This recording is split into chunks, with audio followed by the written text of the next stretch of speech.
that ideal form. It says a lot about cultural beauty standards, maybe, and how a mother expresses care within that framework. Which brings us to Michelle's own identity journey, navigating being mixed race, Korean American. That feels like such a core part of the book's resonance. It really is. She's so honest about feeling like an outsider in the U.S., maybe undesirable sometimes.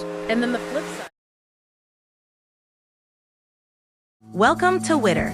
Who Has Time to Read? The podcast that brings deep dives for busy minds. Listen to AI hosts Jane and Dane and get ready to unpack the world's most captivating books in just a fraction of the time. Whether commuting, working out, or just squeezing in a quick break, we deliver key insights, thought-provoking themes, and takeaways you can carry into your day. Don't forget to like, subscribe, and leave a comment. Plus, use our links in the description to purchase this book. Your support helps us bring more engaging book discussions to you. Listen and follow us wherever you get your podcasts. Who has time to read? You do, with Witter. Welcome back to Witter, your deep dives for busy minds. Today, we're continuing our series for Asian American and Pacific Islander Heritage Month. That's right. We're honoring uplifting AAPI stories, and today's focus is a really special one. It is. We're diving into Crying in H Mart, a memoir by Michelle Zauner, a book that's touched so many people. Absolutely. It's such a powerful look at, well, so many things: identity, family, grief, and how culture, especially food, ties it all together. Our goal today is really to unpack some of those key themes, look at it through that cultural lens, and sort of understand its contribution, Definitely. And we'll keep the tone respectful, introspective. It deserves that. So where should we start? The title itself seems like the obvious place. H Mart. Yeah, H Mart. It's more than just a setting in the book, isn't it? It's this Korean grocery chain. Han Arium, she explains, means one arm full of groceries. Right, like literally just enough to carry. But in the memoir, it feels bigger, almost symbolic.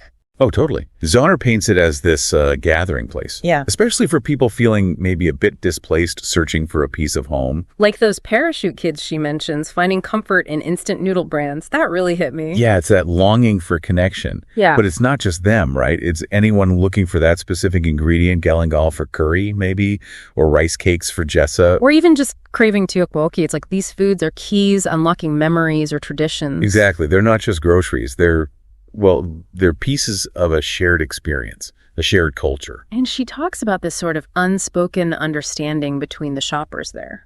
That shared purpose. A quiet nod, almost, acknowledging that shared search for something familiar in maybe an unfamiliar land, navigating that hyphenated identity. It really makes you think, doesn't it?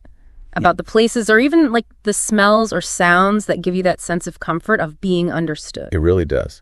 Which kind of leads us nicely into the heart of the memoir, I think. The relationship between Michelle and her Korean mother, it's so central, so vivid. Incredibly vivid. Zauner gives us such detail, even small things, like her mom's usuals when they ate out. Oh yeah, the half a patty melt. And the minestrone soup, always steamy hot.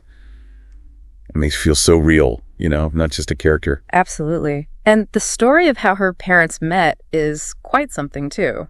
In Seoul. Right. Her dad was there selling used cars, this opportunity abroad. And her mom worked at the nice hotel. It's this intersection of lives influenced by, bigger things happening in the world. It really highlights how personal stories weave into larger contexts. And, as Michelle grew up, those cultural differences inevitably surfaced. Like her mother's meticulousness at home compared to how Michelle saw herself, sort of oafish.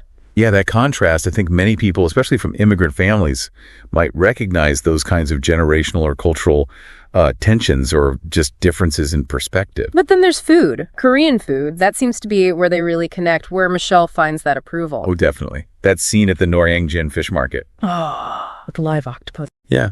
Her mom encouraging her to try it. It shows this, unexpected side of her mother, this adventurousness through food, even if she was strict elsewhere.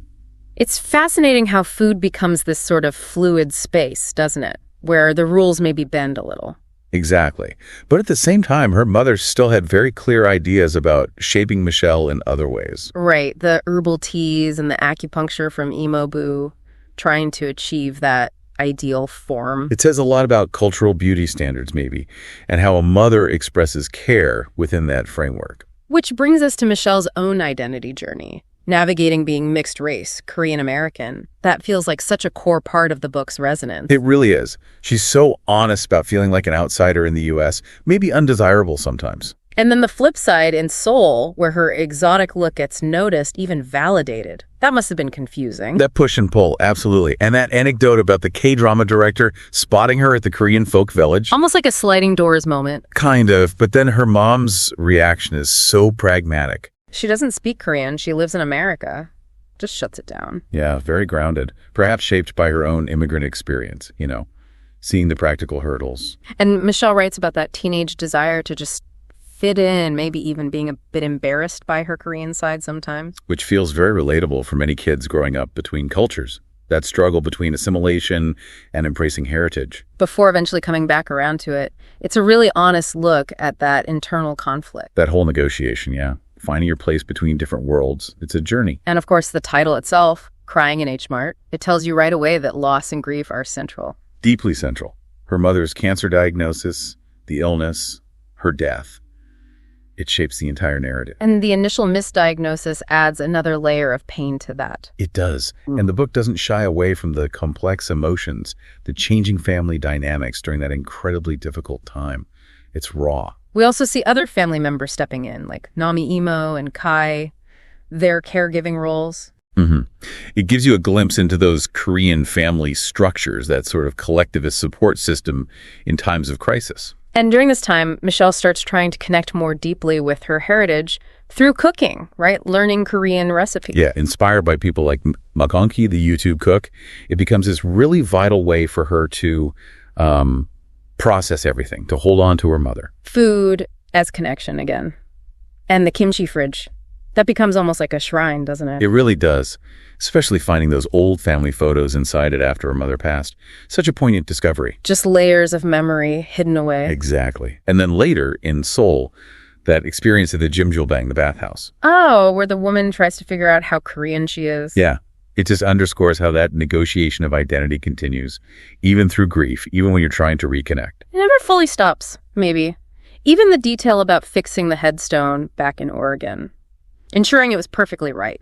It speaks to that need to honor her memory accurately, the lasting impact she had. It's incredibly moving. And throughout all of this, woven into every part, is food.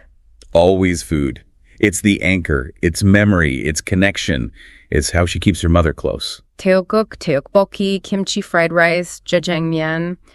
Each dish she mentions is loaded with meaning, with specific moments. It's like a culinary map of their life together, isn't it? It really is. And her learning to cook them, meticulously following recipes, it's more than just making dinner. Oh, much more.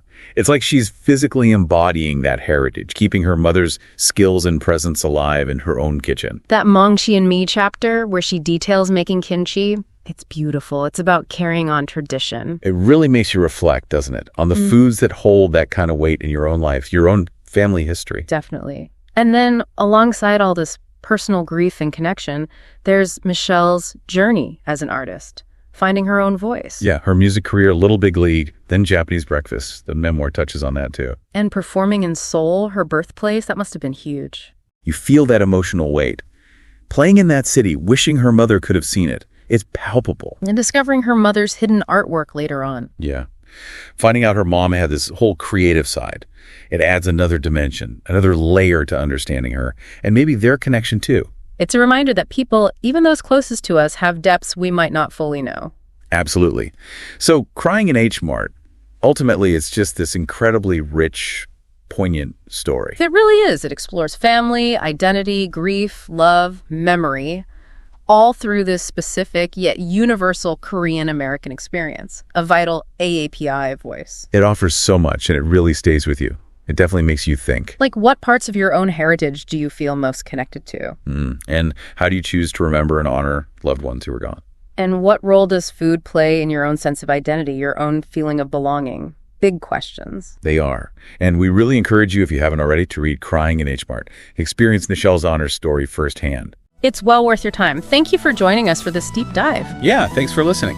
And please do check out the other deep dives in our Asian, American, and Pacific Islander Heritage Month series right here on WHTTR.